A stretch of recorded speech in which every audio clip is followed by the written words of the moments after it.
안녕하세요. 자, 이번 시간에는 전기 기능사 세 번째 과목인 전기 설비에 대해서 우리 설명을 좀 드리도록 하죠.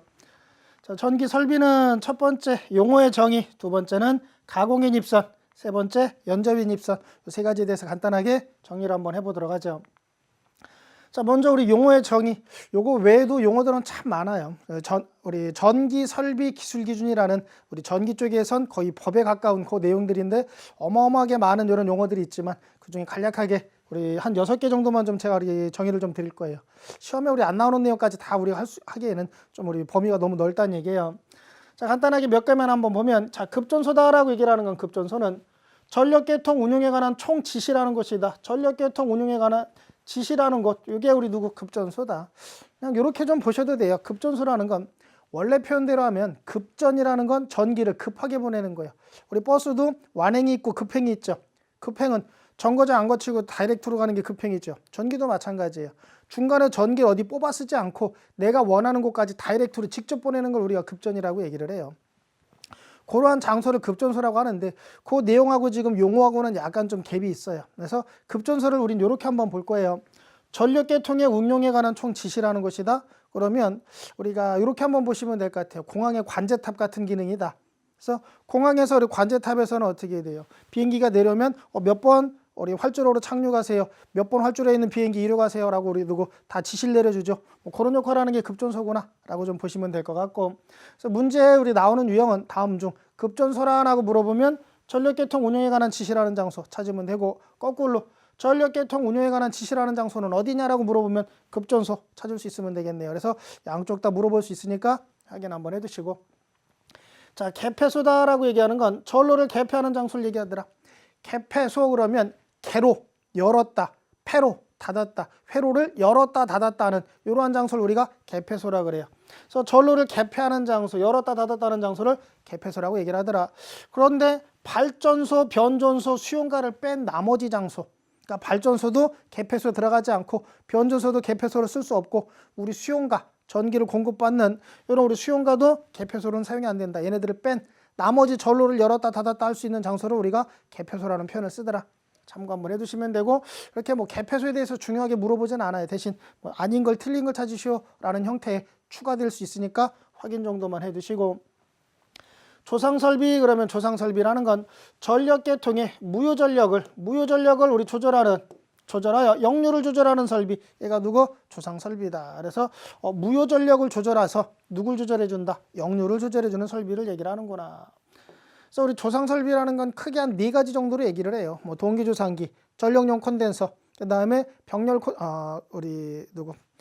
직렬 콘덴서, 그 다음에 우리 병렬 리액터, 블루 리액터라고 좀 얘기를 하는 그런 설비들 가지고, 요거는 우리가 전기 설비 쪽보다는 전력계통이에요. 전력계통에 사용되는 뭐 그런 내용들. 일단 우리 수용가 쪽에서 쓰는 거는 전력용 콘덴서 하나 정도 이렇게 보시면 될 것 같아요. 그래서 우리 조상 설비 그러면 얘는 무슨 전력 조정? 무효 전력 조정. 뭘 조절할 수 있다? 역류를 조절할 수 있다. 그래서 무효 전력 조정하는 기계 누구냐 그러면 조상 설비 찾을 수 있는 정도 확인 한번 해두시고, 자, 전선로 그러면 전선로라는 건 그냥 간단하게 풀이하자 그러면 이렇게 풀이할 수 있겠네요. 전선이 다니는 길로 짜죠. 길. 그러니까 전선이 지나가는 길을 우리가 전선로라고 얘기한다. 근데 전선은 보면 우리가 공중에 전주라든지 이런 거 타고서 이렇게 이동을 할 때 전선 혼자만 갈 수는 없잖아요. 걔를 지지하는 지지물도 있어야 되고 거기 달리는 애자도 있어야 되고 다양한 것들이 있다는 얘기예요. 모든 걸 다 포함해서. 그래서 발전소에서 전기 만들 때부터 우리 집 콘센트에 와가지고 내가 전기 쓸 때까지 전체적인 선로를 우리가 뭐라고 표현한다? 전선로. 그걸 우리도 풀이하자 그러면 발전소, 변전소, 개폐소 이와 유사한 곳 및 전기 사용 장소가 일명 어디예요? 우리 수용가, 전기 공급받는 곳. 상호간의 전선 및 이를 지지하거나 보장하는 시설물, 모든 걸 다 포함해가지고 뭐 전선로다라고 얘기를 한다는 얘기예요. 그래서 이렇게 얘기를 하면 조금 어려울 수 있으니까 간단하게 만들어서 우리 집에 와가지고 내가 쓸 때까지 전선이 지나가는 길에 걸려있는 모든 걸 다 묶어서 뭐라고 그런다? 전선로라고 얘기하더라.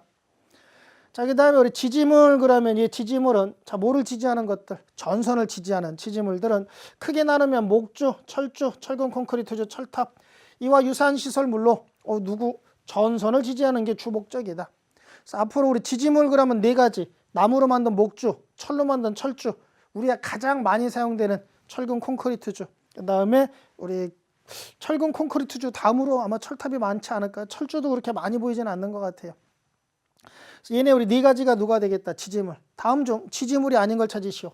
목주, 철주, 철근 콘크리트주, 철탑 빼고 나머지 하나 찾으면 되겠네요. 자, 그 다음에 자, 요걸 요렇게도 한번 볼까요? 자, 목주, 철주, 철근 콘크리트주 요 세 개를 묶어서 우리가 다른 표현으로는 뭐라고 표현하냐? 전주라고 얘기를 해요. 전주. 우리가 흔히 얘기하는 전주다라고 얘기하는 건 목주, 철주, 철근 콘크리트주 누구를 뺀? 철탑을 뺀.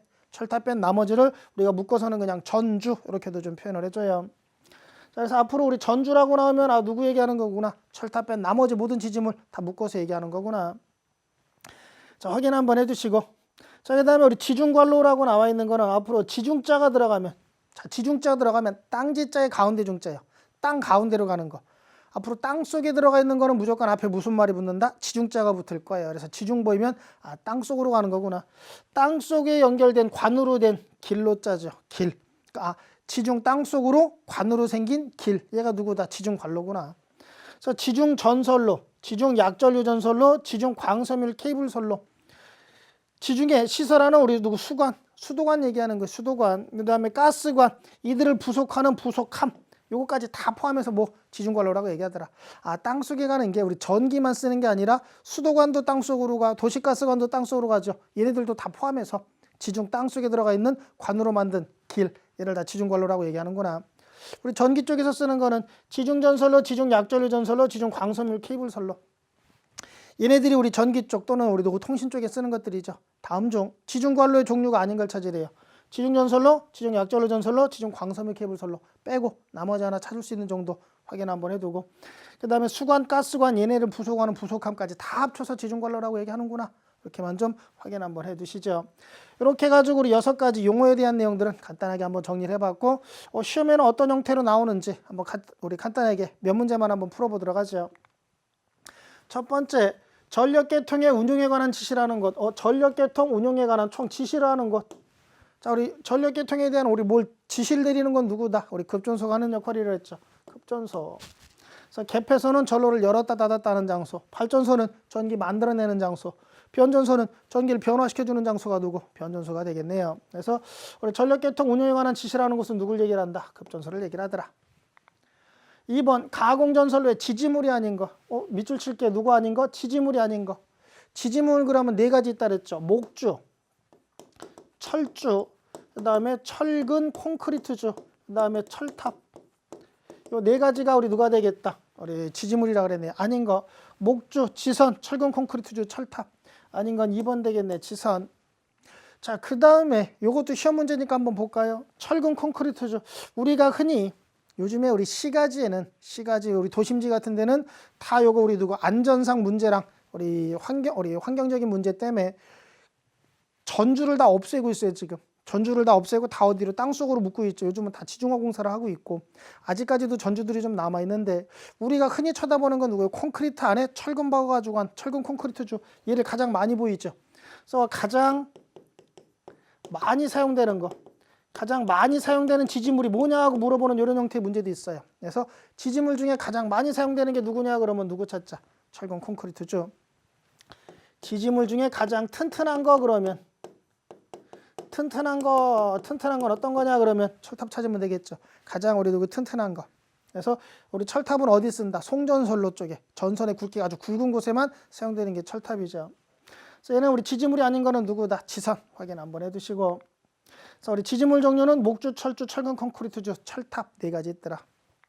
자, 3번 가공 배전선로의 시설에는 전선을 지지하고 각종 기기를 설치하기 위한 지지물이 필요하다. 이 지지물 중 가장 많이 사용되는 거 좀 전에 얘기했네요. 가장 많이 사용되는 지지물 그러면 우리 누구 찾자? 철근 콘크리트주. 철근 콘크리트주가 가장 많이 사용을 해주더라. 답은 4번 되겠네요. 4번. 자, 여기까지가 우리 누구 걔네 외에도 우리 다른 형태의 문제도 있지만 몇 문제만 한번 좀 확인 한번 해봤어요. 자, 다음은 이제 인입선에 대해서죠. 인입선 중에 가공 인입선과 연접 인입선이 뭔지 요것들에 대해서 간단하게 한번 좀 설명을 드리면 자, 인입선이라는 건 뭘 얘기를 하냐? 수용과 인입구에 이르는 전로, 수용과 인입구로 들어오는 전선, 걔가 누구? 인입선이라고 얘기를 하더라. 자, 앞에서도 얘기를 했지만 수용가라는 표현들이 좀 나오는데 수용가, 수용장소 이런 표현들이 나오죠. 그래서 수용가, 수용장소는 뭐냐? 한전에다 돈 내고 전기 쓰는 모든 장소는 다 수용가예요. 지금 이 촬영을 하고 있는 여기 우리 우리 한국방송공사, 여기도 우리 누구 한전에다 전기요금 내니까 여기도 수용가가 돼요. 빌딩, 학교, 공장, 그다음 우리 집 할 거 없이 한전에다 돈 내고 전기 쓰는 데는 다 수용가라고 얘기하는구나. 거기 우리 인입구에 처음에 전기 들어오는 데가 인입구예요. 처음에 전기 공급받는 데가 인입구. 그쪽으로 들어오는 선을 우리가 뭐라고 표현한다? 인입선이라고 얘기를 하더라. 그래서 인입선은 우리 집에 처음 전기 들어오는 선, 걔가 인입선이구나 라고 보시면 되고, 크게 나누면 세 가지가 있어요. 가공 인입선이라는 게 있고, 그 다음에 지금 연접 인입선이라는 게 있고, 지중 인입선이라는 게 있어요. 근데 지중은 문제 없기 때문에, 별다른 내용들이 없기 때문에 얘는 제가 우리 누구 설명을 좀 안 드릴 거고, 지중은 말 그대로 어디 땅속으로 해서 우리 집으로 들어오는 게 지중 인입선이 되겠죠. 자, 여기서 우리 핵심은 누구냐? 가공 인입선과 연접 인입선인데, 이 중에서도 연접 인입선이 주 핵심이 좀 될 거예요. 왜? 시험에 많이 출제가 되기 때문에. 자, 그럼 얘네들 가지고 먼저 자 한번 볼까요? 요게 지금 우리 지금 지지물이죠. 지지물. 우리가 흔히 그냥 전주라고 좀 볼까요? 전주. 목주, 철주, 철근 콘크리트주 묶어서 우리가 전주라고 얘기를 했고요. 전주가 있고, 여기에 지금 변압기가 달려 있어요. 전주상에 달려 있는 변압기다. 그래서 얘를 우리가 주상변압기라 그래요. 주상변압기. 전주상에 달려 있는 변압기다. 그래서 주상변압기. 그러면 자, 지지물에 이렇게 선로가 전선이 지나가고, 거기서 이제 주상변압기를 통해서 이렇게 전기가 우리 집으로 들어올 거란 얘기예요. 우리 집으로 들어오는데, 앞으로 자, 가공이라는 표현이 나오고 지중이라는 표현이 나오는데, 가공 그러면은 얘는 공중에다가 가설했다는 얘기예요. 공중에다 가설했다. 그래서 얘는 항상 공중에 떠서 우리 누구 날아다니는 전선, 예를 들면 가공자 붙일 거예요. 그래서 우리 전선도 가공 전선 그러면 공중에 떠 있는 전선. 전선로도 우리 공중에 떠 있는 전선로 그러면 가공 전선로라고 좀 표현할 거고, 지중은 앞에서 얘기했죠. 땅지자의 가운데 중자. 그래서 얘는 땅 속으로 이렇게 얘기를 할까요? 땅 속에 들어가 있는 이런 전선 앞으로 지중자를 붙일 거예요. 그래서 앞에 가공이 붙으면 공중에 떠 있는 거, 지중자 붙으면 땅 속에 들어가 있는 거라고 좀 보시면 돼요. 그러면 요 우리 주상변압기에서 이제 전기를 우리 집에서 쓰는 전기로 뭐 220이든 380으로 바꿔서 우리 집에다 넣어줘요. 이렇게 우리 두고 넣어주고, 요 부분이 우리 집 인입구예요. 인입구. 처음에 전기를 받는 부분 인입구. 자, 인입구로 전기가 들어오는데 공중에 떠서 들어왔잖아요. 공중에 떠서 들어왔으니까 얘를 뭐라고 표현한다? 가공인입선이다 라고 얘기를 하더란 얘기예요. 그래서 가공인입선을 뒤에 가면 나오지만 풀어서 얘기를 하면, 가공전선로 지지물에서 분기하여 중간에 다른 지지물을 거치지 않고 수용가 인입구, 수용장소 인입구 이러는 절로 얘가 누구다? 가공인입선이다. 그래서 지지물에서 출발해서 수용가 인입구에서 끝나는 게 누구? 가공인입선이고, 연접인입선이라는 건 뭐냐 그러면 얘도 공중에 떠서 왔으니까 가공이 아니냐. 자, 얘는 원래대로 우리 수용가 전기를 공급받는 건 어디에서? 변압기에서 공급받든 아니면 변조소에서 공급을 받든지 해야 돼요. 그러면 원래대로 하면 요 변압기에서 전기를 여기로 다이렉트로 넣어줘야지만 가공인입선이 되는데, 여기서부터 변압기에서부터 우리 집까지 넘어오려고 그러니까 너무 멀어요. 선로는 항상 길어지면 길어질수록 전압 강화 손실이 커져요. 무조건 선로는 짧은 게 좋아요. 짧고 전선은 굵을수록 안전하고. 그래서 전선이 제일 좋은 거는 굵고 짧은 게 가장 우리 안전한 전선이 돼요. 선로는 길어지면 길어질수록 뭐가? 손실이 커지는구나. 그러면 여기서부터 여기까지 넣어주려고 하니까 너무 길다. 그러지 말고, 자, 거기서부터 우리 누구 변압기에서부터 우리 받으려고 그러니까 너무 멀다. 그러면 그러지 말고 우리 니네 집에서 전기 받았으니 니네 집에 있는 전기 우리 집에다 한번 그냥 그대로 연결해 주자. 선로가 너무 기니까 좀 줄여서 니네 집에서 우리 전기 받을게.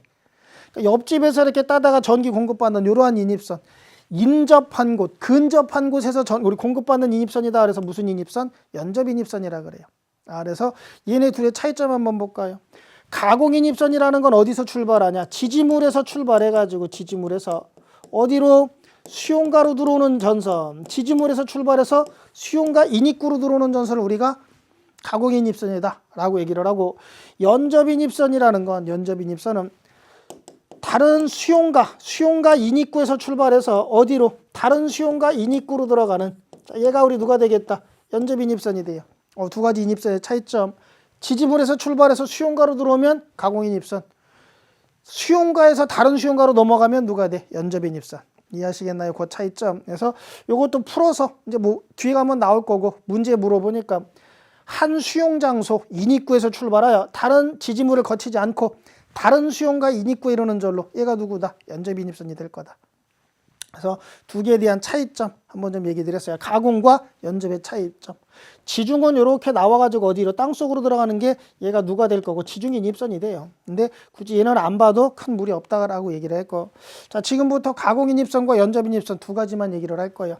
자 두 가지에 대해서 좀 얘기를 할 거고, 자 그 다음에 자 이렇게 우리 들어오는데, 자 우리 지주물에서 이제 우리 집으로 들어온 얘가 이제 가공인 입선이라고 해요. 가공인 입선인데. 요즘에는 없어졌지만 예전에는 있었고 요즘에는 이제 그런 수용관은 없어요. 근데 한번 볼까요? 우리 집이 220V 쓴대요. 220V 쓰면은 우리 집은 저압이라는 걸 쓰기 때문에 얘는 뭐가 되냐? 저압 가공 인입선이 돼요. 저압 가공 인입선. 요 인입선이 누가 된다? 저압에다 넣어주니까 저압 가공 인입선이 되고, 예전에는 공장 같은데 3.3kV, 6.6kV라는 고압을 썼어요. 그래서 고압이라는 고압 수용가에다가 전기를 이렇게 넣어주는 인입선, 얘가 우리 누가 되냐? 고압 가공 인입선이다 라고 얘기를 해요. 가공 인입선. 그러면 만약에 특고압 수용가, 우리 아파트, 요즘은 공장이 다 특고압 수용가예요. 근데 아파트 같은 데다 22,900을 넣어주면 걔는 특고압 수용가가 되는 거예요. 그러면 저압 가공 인입선이냐 고압 가공 인입선이냐, 수용가가 어떤 수용가냐에 따라 우리 고압이면 전압이 높아지니까 전선도 굵어야 되고 전기도 많이 들어올 거고 지지물도 튼튼해야 될 거고 다양한 이런 우리 조건들이 존재를 할 거란 얘기예요. 근데 특고압까지는 시험에 안 물어보지만 저압과 고압은 좀 비교할 줄 알아야 돼요. 그렇기 때문에 전압이 낮은 것과 전압이 높은 것, 얘네들 두 개는 좀 비교할 줄 알아야 되는구나. 그럼 얘네들을 가지고 우리 인입선에 대해서 우리 하나씩 한번 좀 보면, 자 가공 인입선 볼까요? 가공 전선로 지지물에서 분개해요. 지지물에서 다른 지지물을 거치지 아니하고 수용장소 인입구에 이르는 절로, 지지물에서 분개해서 어디로 들어간다? 수용장소, 수용가 인입구로 들어가는 게 가공 인입선이구나. 그러면 저압 가공 인입선, 우리 집 같은 220, 380 쓰는 이런 저압 가공 인입선의 종류는 누가 있냐? 다시명 전선, 절연 전선 케이블을 쓸 수가 있다. 다른 전선 쓰지 말고 무슨 전선? 다시명 전선, 절연 전선 케이블을 사용을 해줘라.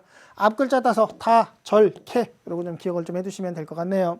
그 다음에 전선의 굵기 및 높이 한번 보면, 수용가가 저압일 때, 수용가가 고압일 때, 그럼 얘는 저압 가공 인입선이 될 거고 얘는 고압 가공 인입선이 될 거예요. 자 그러면 전선의 굵기를 한번 보면, 전선의 굵기는, 자 우리 저압 수용기에다 전기를 넣어줄 때 저압 가공 인입선은 최소 굵기는 2.6mm 이상은 돼야 돼요. 자 저압 가공 인입선의 최소 굵기 얼마 이상? 2.6mm 이상. 근데 선로 길이가 15m를 안 넘어갔대요. 선로가 짧어. 길면은 전압 강화 손실 많이 발생한다 그랬는데 선로가 짧으면 손실이 작으니까 너 몇 mm만 해도 되겠다? 2mm만 해도 되겠다. 그래서 선로의 길이가 15m 이하라는 말이 없으면 무조건 굵기는 2.6mm. 선로 길이가 15m 이하라는 말이 보이면 몇 mm까지? 2mm까지 줄일 수 있다는 얘기예요. 고압이니까 전선이 굵어야 되겠죠. 거의 얘 2배 가까이 돼요. 몇 mm? 5mm 이상은 돼야 돼요. 그래서 저압은 2.6, 고압은 거의 2배 얼마? 5mm 이상. 대신 선로 길이 15m 이하면 2mm까지 줄일 수 있구나. 먼저 한번 봐두시고, 자 도로횡단. 자 도로횡단은 도로로 횡단한다. 이게 무슨 얘기냐 그러면, 자, 여기다 한번 볼까요? 이렇게 지지물이 있고, 자 주상변압기가 있대요. 자 여기 수용가가 있고 전기를 이렇게 넣어줄 때, 요 밑에 이렇게 지금 뭐가 도로가 지나간대요. 도로가 지나갈 때, 그때 요 우리 가공 인입선은 차들이 왔다 갔다 하면서 걸리면 안 되겠죠. 최소 높이가 있을 거예요. 그래서 가공 인입선이 도로로 횡단할 때 높이, 저압이니까 전기 낮으니까 조금 낮춰도 돼요. 몇 메다? 5m. 고압이면 전기가 높으니까 좀 위로 올려야 돼. 6m까지. 앞으로 전기 설비라는 과목을 공부하면서 도로 횡단이라는 말이 나왔다 그러면 높이는 두 개밖에 없어요. 5m 아니면 6m. 둘 중에 하나밖에 없다. 5m 아니면 6m인데 전압이 낮으니까 당연히 낮아야 되겠네. 5m. 전압이 높으니까 높아야 되겠네. 6m. 그래서 도로 횡단 나오면 5 아니면 6인데 저압이면 5, 고압이면 6. 그러면 문제를 읽었을 때 우리 뭘 확인해야 돼요? 이게 저압인지 고압인지, 저압 가공 인입선인지 고압 가공 인입선인지, 그 말을 문제에서 잘 찾아야 되겠죠. 요거 우리 누구 체크 안 하면 우리 5, 6 헷갈릴 수 있다는 얘기예요. 그러니까 저압인지 고압인지 전압 꼭 확인해 두시자. 자 철도로 횡단한다 그러면 쳐다볼 거 없이 시작할 때부터 끝날 때까지 철도 횡단은 딱 하나, 6.5m밖에 없어요. 어떤 게 들어가도, 어떤 시설이 들어가도 철도 횡단 나오면 레일 면상 몇 메다? 6.5m밖에 없어요. 6.5m. 그래서 철도 횡단한다 그러면 무조건 얼마? 6.5. 자, 기타로는 저압가공 인입선이 횡단보도를 지나간대요. 횡단보도 위에 저압가공 인입선이 지나갈 때 그때는 몇 메다? 3m 이상 높여주면 되는 거라. 사람들이 왔다 갔다 할 수 있도록. 그래서 횡단보도 위는 몇 메다? 3m. 요 정도까지가 우리 누구? 가공인입선에 관련된 내용들이에요. 가공인입선. 그럼 얘네 가지고 우리 문제 한번 우리 확인 한번 해볼까요? 자, 가공전선로의 지지물에서 다른 지지물을 거치지 아니하고 수용장소 인입선에 우리 누구 인입선 접속점에 이르는 가공전선을 무엇이라고 하니요? 가공전선로 지지물에서 다른 지지물을 거치지 않고 수용장소 인입구에 이르는 전선. 자, 얘가 우리 누구? 지지물에서 출발해서 수용가로 끝났으니까 가공인입선이 될 거예요. 가공인입선. 그래서 가공전선로 지지물에서 다른 지지물을 거치지 않고 수용가 인입구에 이르는 전로. 얘가 누구다? 가공인입선. 자, 그 다음에 우리 5번 문제 보면 저압군의 가공인입선에 DV전선 사용 시 DV전선이 우리 인입용 전선을 얘기를 해. 인입용 비닐재련 전선. DV전선 사용 시 전선의 길이가 15m 이하인 경우 사용할 수 있는 최소 굵기는 하고 물어봤네요. 여기 우리 누가 주었어요? 길이가 15m 이하라는 전제 조건이 주어졌고 저압 가공 인입선이다. 그래서 저압이면서 15m 이하면 우리가 전선의 굵기를 2.6이 아니라 2.0mm까지 쓸 수 있다라 그랬죠. 그래서 15m 이하면 2.0mm까지 쓸 수 있더라. 그래서 원래는 2.6mm인데 우리 15m 이하인 경우에는 1.5mm까지 사용 가능하더라. 자, 6번 일반적으로 저압 가공 인입선이 자, 여기서 우리 누구 체크할 거 저압 가공 인입선이 도로를 횡단하는 경우 자, 노면상 시설하여야 할 높이는 하고 물어봤네요.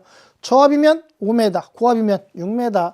저압이니까 5m 되겠네. 그래서 저압은 우리 5m, 그 다음에 우리 고압은 6m 이상이 되더라. 7번 고압 가공 인입선이 도로를 횡단하는 경우 노면상의 우리 설치 높이는 몇 m 이상이니요? 여기 체크할 거. 자, 우리 문제에서 뭐라고 나왔어? 고압 가공 인입선. 고압 나왔으니까 확인해 두셔야 되겠네. 그 다음으로 도로를 횡단한대요. 좀 전에 얘기했죠. 저압은 5m, 고압은 6m. 그래서 고압은 6m 이상 높이 올려야 되겠다. 확인 한번 해두시면 될 것 같고. 자, 8번 갈까요? 저압 인입선 공사 시 저압 가공 인입선이 철도 또는 궤도로 횡단하는 경우 레일 면상에서 몇 메다 이상 시설해야 하는가 하고 물어봤네요. 자, 다른 건 몰라도 여기 체크할 게 철도 또는 궤도를 횡단하는 경우 철도 횡단하는데요. 그럼 딱 하나밖에 없다 그랬죠. 저압이든 고압이든 다 필요 없고 철도 횡단 그럼 무조건 하나 얼마? 6.5m 이상은 돼야 된다 그랬네요. 그래서 철도 횡단한다 그럼 무조건 몇 메다? 6.5m 이상. 자, 다음 9번 문제 갈까요? 저압 가공 인입선이 횡단보도교 위에 시설되는 경우 노면상 몇 메다 이상 높이에 설치해야 되는가? 자, 여기 보면 저압 가공 인입선이고 누구를 횡단보도교 위에 시설한대요. 횡단보도교 위에. 횡단보도 위에 지나갈 때는 사람들이 안전하게 지나갈 수 있도록 최소 높이 3m 이상은 돼야 된다 그랬죠. 3m 이상. 그래서 답은 1번 되겠네. 1번. 그래서 가공 인입선이 우리 횡단보도교 위에 시설하는 경우 3m 이상. 그래서 여기까지가 지금 가공 인입선에 대한 내용들 한번 간단하게 정리하고 문제까지 한번 풀어봤어요. 이 정도는 뭐 이렇게 크게 어려운 내용은 아니니까 확인할 수 있을 거라고 보고, 그 다음에 얘네도 많이 나오지만 연접 인입선도 문제가 좀 많아요. 자, 연접 인입선에 대해서 좀 확인 한번 해보도록 하죠. 자, 연접 인입선 그럼 얘는 한 수용장소 인입구에서 다른 지지물을 거치지 아니하고 다른 수용장소 인입구에 이르는 전로를 얘기하더라. 한 수용장소 인입구에서 분기하고 다른 수용장소 인입구에 이르는 전로, 얘가 누구? 연접인입선이다. 그래서 연접인입선은 수용가 수용장소에서 출발해서 다른 수용가 수용장소로 들어가는, 얘가 우리 누가 되겠다? 연접인입선이다 라고 얘기를 했네. 맞아요. 그 다음에 자, 우리 첫 번째 조건으로 한번 보면 얘는 분기점에서 우리 100m를 우리 누구 초과하면 안 된다. 100m 초과 금지. 두 번째 도로폭은 5m를 우리 초과하지 않도록 해줘라. 세 번째 옥내는 관통할 수 없도록 해줘라. 옥내는 관통하면 안 된다. 그 다음에 네 번째 저압에서만 시설한다. 고압이나 특고압은 없어. 연접인입선은 무조건 누구만? 저압만 존재해요. 저압에만 시설할 수 있고 고압이나 특고압 연접인입선은 시설할 수 없다. 저압이니까 전선 굵기는 얼마? 2.6mm 이상은 돼야 되겠죠. 그래서 앞에 우리 가공인입선 했을 때처럼 저압이니까 전선 굵기는 2.6mm 이상.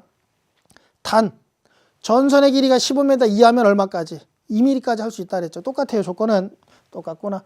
그래서 얘를 간단하게 이렇게 한번 좀 보여서 우리 설명을 좀 한번 드려볼까요? 자, 여기가 수용가가 있고, 자, 여기도 우리 수용가가 있대요. 수용가. 그러면 여기 우리 인입구, 여기가 인입구고 여기가 인입구라 그러면 자, 수용가에서 수용가로 넘어오는 얘가 누구다? 연접 인입선이라 그랬죠. 연접 인입선인데 자, 얘를 가지고 한번 보면 여기서부터 여기까지 연접 인입선을 시설한 길이가 얼마를 넘어가면 안 되냐? 100m를 넘어가면 안 돼요. 그래서 첫 번째 100m 초과 금지, 분기하는 점으로부터 몇 m? 100m 넘어가면 안 된다. 그래서 연접 인입선의 총 길이는 100m 넘어갈 수 없고, 자, 여기에 도로가 지나가는데 이렇게 도로가 지나가면 도로가 넓으면 큰 차들이 지나다니면서 얘를 건드릴 수가 있어요. 그래서 도로가 우리 넓은 곳은 시설할 수 없고 좁은 곳, 편도 1차선.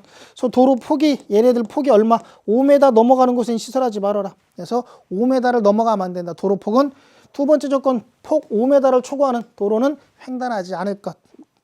자, 그 다음에 옥내는 관통하면 안 된대요. 우리 집에 전기를 공급받았는데 옆집에다 전기를 넘겨줘야 돼요.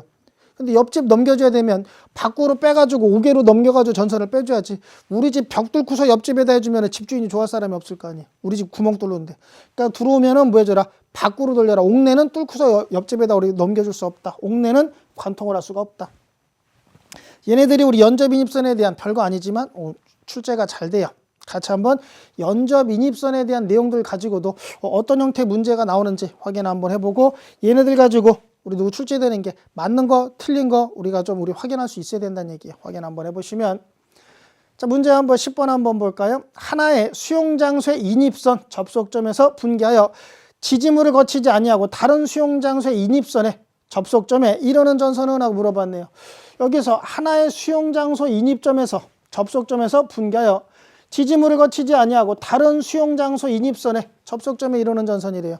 수용가에서 출발했고 끝나는 것도 어디? 수용장소에서 끝났네요. 얘는 누구다? 연접 인입선이 되겠네요. 연접 인입선. 그래서 한 수용장소 인입구에서 다른 지지물을 거치지 아니하고 다른 수용장소 인입구에 이르는 절로 얘가 우리 누가 되겠다? 연접 인입선이 되겠다는 얘기예요. 자, 그 다음에 11번 조합 연접 인입선의 시설과 관련된 설명으로 잘못된 거. 자, 여기서 나온 거는 우리 누구? 조합 연접 인입선이죠. 연접 인입선 시설 중에 잘못된 거. 이번 옥내를 관통하지 않을 것. 맞는 얘기죠. 우리 옥내는 관통할 수 없다라 그랬고, 두 번째 전선의 굵기는 1.5mm. 여기 우리 누구 이렇게 제곱이 올라가야 되겠죠. 1.5 스키야 이하일 것. 맞아요. 그래서 틀린 거는 2번 되겠네. 전선의 굵기는 우리 조합에만 쓴다 그랬으니까 얼마? 2.6mm 이상이 돼야 된다 그랬죠. 2.6mm 이상이 돼야 되더라. 그래서 폭 5m를 넘는 도로를 횡단하면 안 된다 그랬고, 인입선은 분기점으로부터 100m를 넘는 지역에 미치면 안 된다고 얘기를 했었네요. 그래서 얘는 전선의 굵기는 얼마다? 2.6mm 이상은 돼야 되겠다. 그래서 아닌 게 몇 번? 2번 되겠네. 2번. 자, 그 다음에 우리 12번 문제 보면 조합 연접 인입선의 시설 기준으로 적합한 것은 하고 물어봤네요. 조합 연접 인입선 시설 기준으로 적합한 거 맞는 걸 찾으래요. 자, 1번 분기점에서 90m 지점에 시설했다. 맞는 게 1번 되겠네. 1번. 자, 분기점에서 100m 넘지 말라 그랬죠. 100m 넘지 말라 그랬으니까 100m 안쪽인 90m 지점에 시설했으면 우리 맞게 설치한 거고, 2번은 도로폭은 5m 넘어가면 안 된다 그랬고, 3번 우리 옥내를 관통해서 시설하면 안 된다 그랬죠. 4번은 지름이 1.5mm가 아니라 얼마? 2.6mm 이상의 인입용 비닐전원 전선을 사용을 해줘야 되더라. 자, 여기까지 해가지고 우리 연접 인입선에 대한 문제들을 좀 같이 한번 좀 풀어봤고, 자, 이번에 우리 시험 준비하시는 분들 여기까지 해서 우리 강의는 좀 마무리 짓고, 이번에 우리 시험 준비하시는 분들 꼭 좋은 우리 결과 있고 꼭 합격하시기를 기원하겠습니다. 여기서 우리 강의 마무리 짓도록 하겠습니다.